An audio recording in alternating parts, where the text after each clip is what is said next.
Hello everybody. Today we are here with Barb and Ken, who are a couple of Australian anthropologists, and they have been studying Aboriginal culture for over 40 years. Today we are focusing on a special plant, which is Dioscorea hastifolia. Ken, can you tell me a little bit more about this plant? Dioscorea hastifolia is one of the most interesting plants that I've ever studied. Very little is known about it, although in the literature that people say that there's a lot written about it.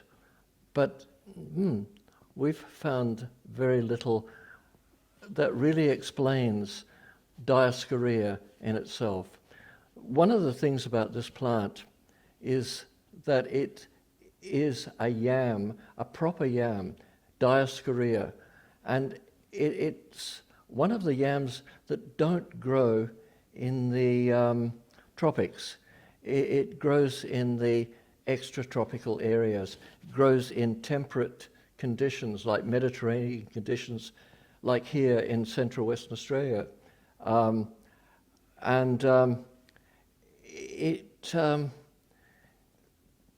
It's very hard to find unless you go looking for it. It usually is found in hilly type areas, usually in loamy type soils, very rocky, laterite. It's hidden under bushes, and it's just an insignificant little creeper. But this plant once was a very important plant to Indigenous people. It probably was one of the plants that supplied a good percentage of their carbohydrate, and it may have even been one of their staples. We have been doing research into this plant, and there's no doubt that this plant was cultivated. It was cultivated by Noongar people, by Yamatji people in the Murchison area, and there are lots and lots of historical records which talk about this plant.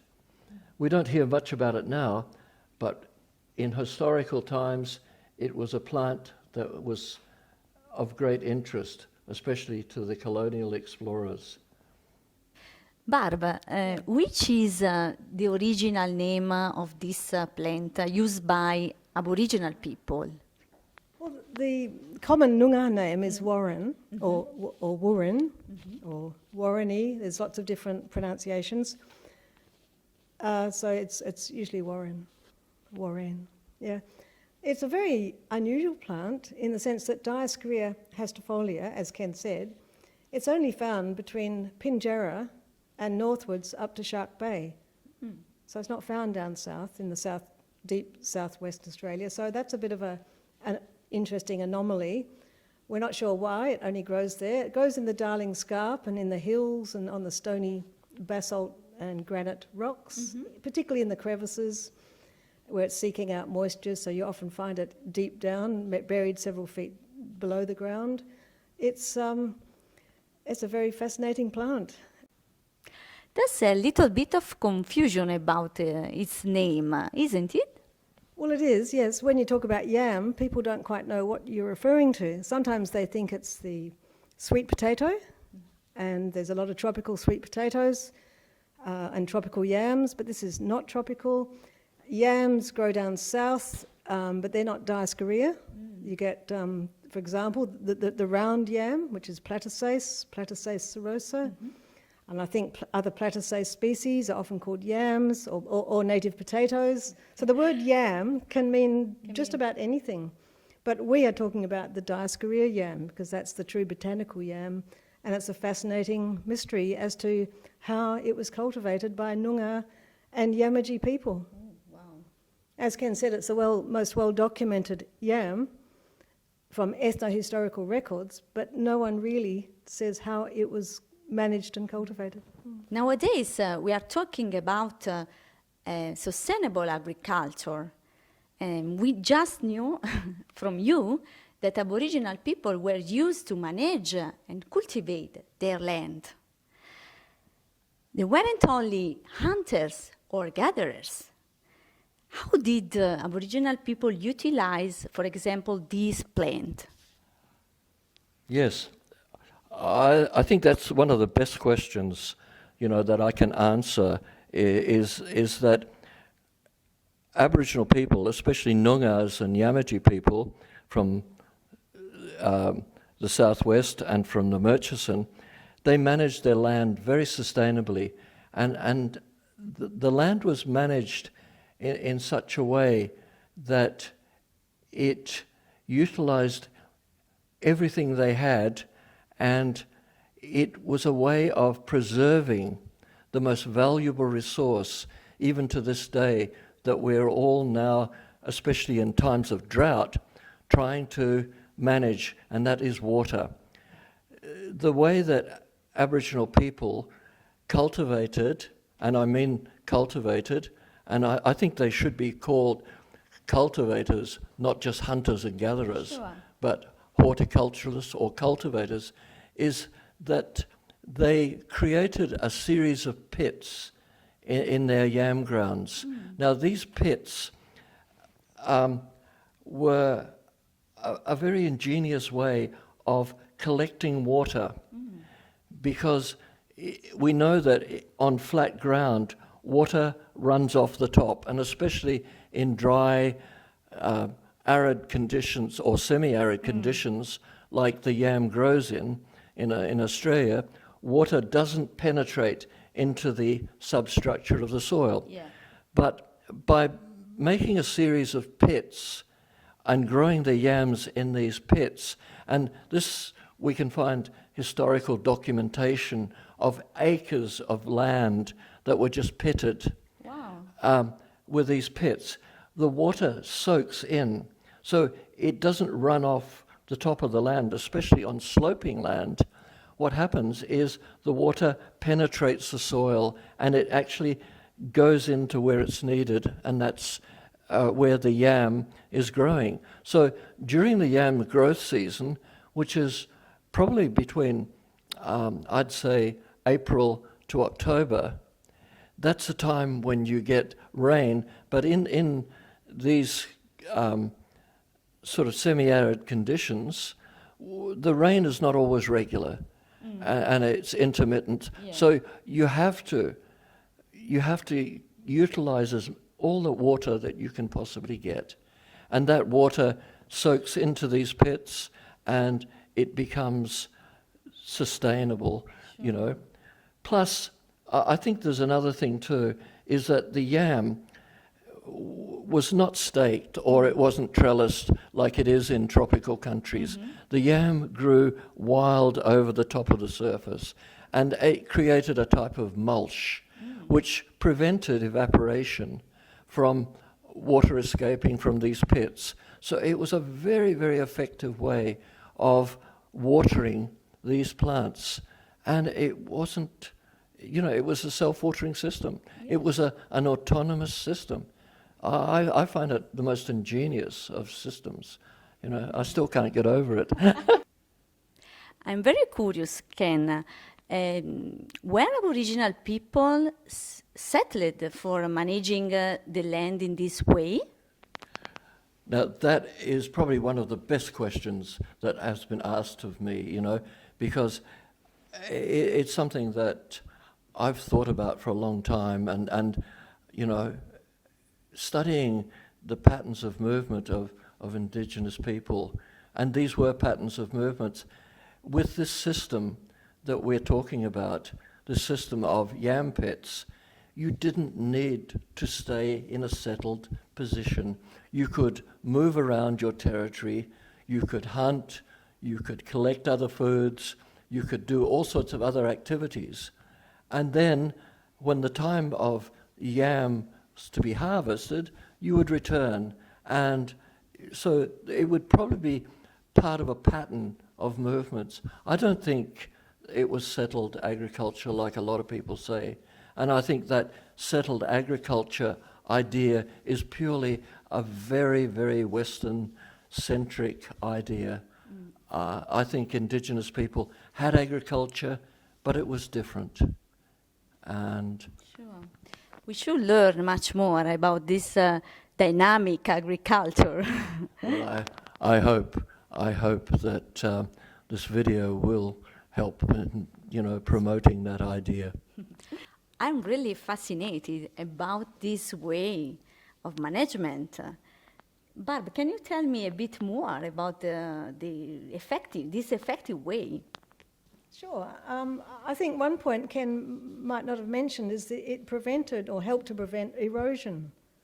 So that's always a problem with agriculture, but if you can construct these pits or shallow depressions, it's a means of not only catching the water, a micro-catchment, but it's also preventing erosion. That's very important. Yes, it is. And also, we would like to emphasise the firing regime, because they used to burn the area.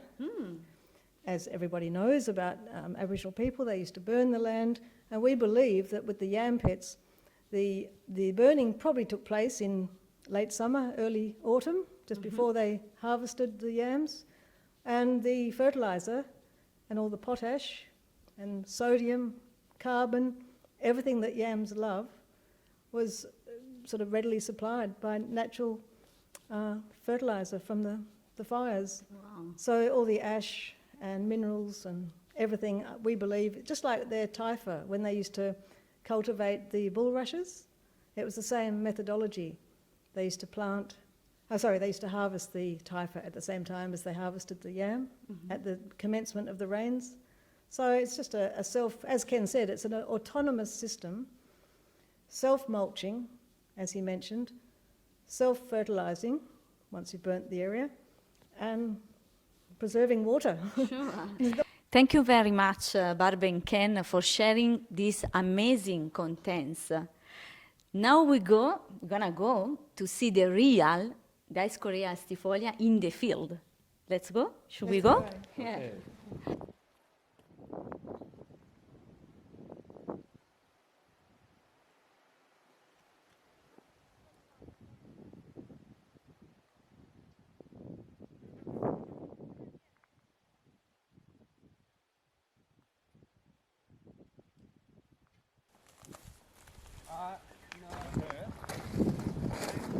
This is the yam creeper, and it's difficult to find the source of where the tuber is, but you can see in this case it's just going down into the ground here, and if you dig maybe a few feet down, one or 2 feet, you would find a yam. So we might try.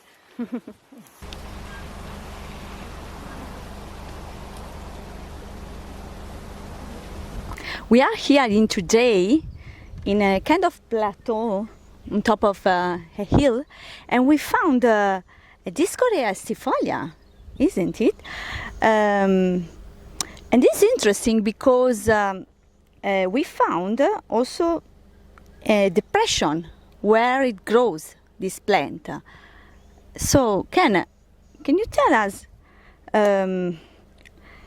why do you reckon this depression is here with with the plant?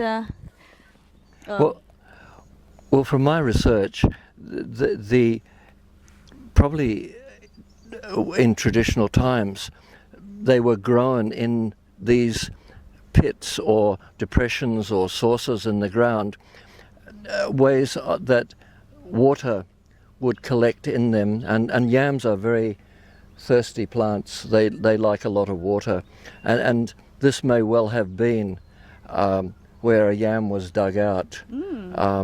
It's interesting because it's probably one of the only depressions in this area. Yeah. And as you can see, the yams are starting to go into dormancy now. They're starting to turn yellow. So Yellows, yeah. Yeah. but So maybe this depression is natural, but maybe was done for a purpose. Who never knows. No, we can never tell, and that's the problem. It's such a long time ago since yams were actually dug, Yeah. you know, that it's hard to tell, you know, with erosion and all the plant matter that's in there, yeah. We found this Dioscorea hastifolia with fruits. Look at here. You can see, and there are so many. Maybe it's the same plant, but maybe there are, I think, different individuals here climbing on this shock, and it seems that they like. Inside here we have pretty small seeds that are very light, and so I suppose they get dispersed by wind once the fruit is mature. So yeah, we got so interesting. This is the original habitat of Dioscorea hastifolia. Look at the substrate. It's very rocky, many stones. So we have now a question. We know that Aboriginal people were used to dig using a wood stick to dig for collecting the tubers, the root system. But now we are wondering how can they make that, considering that it is so rocky and so hard to dig here. Here we are in the habitat of Dioscorea hastifolia, and we are seeing the substrate, the soil, and it's very rocky.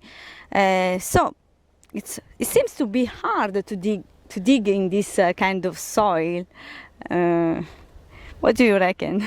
I think it would be pretty impossible because in traditional times they only had wooden instruments, and the women had a stick they called a wana, which was probably no thicker than that, and they would try to dig down into this substrate, and I think it would be pretty impossible. It would be very laboursome. So I'd say that's why they transported the yam or transplanted the yam into softer areas near rivers, or and softer country. Yeah. This seems much more reasonable. Well, so we conclude our field trip in today with some more questions. Is maybe Dioscorea hastifolia a suitable plant that could be used as a crop, because it was used by Aboriginal people, and maybe we can also think about that for an agroecological model and some sustainable agriculture for our future, or maybe our present. So I want to say thank you very much to Ken and Barb for sharing all their knowledge about this plant and all the research you have done. And I invite you to go on their website, which is Anthropology from the Shed. that's correct. Yeah, and also there is a blog. There's a blog, yes. There is a blog. And there's a Facebook. And there's a Facebook. Yes. With all you put on, all the works you have done, the papers, articles. And it's free to download, so there's no costs. It's free to distribute and put on your own blog if you want to. So yes, and thank you for filming this. It's been quite a pleasure, even with the flies. Thank you very much. Please share this video and these contents.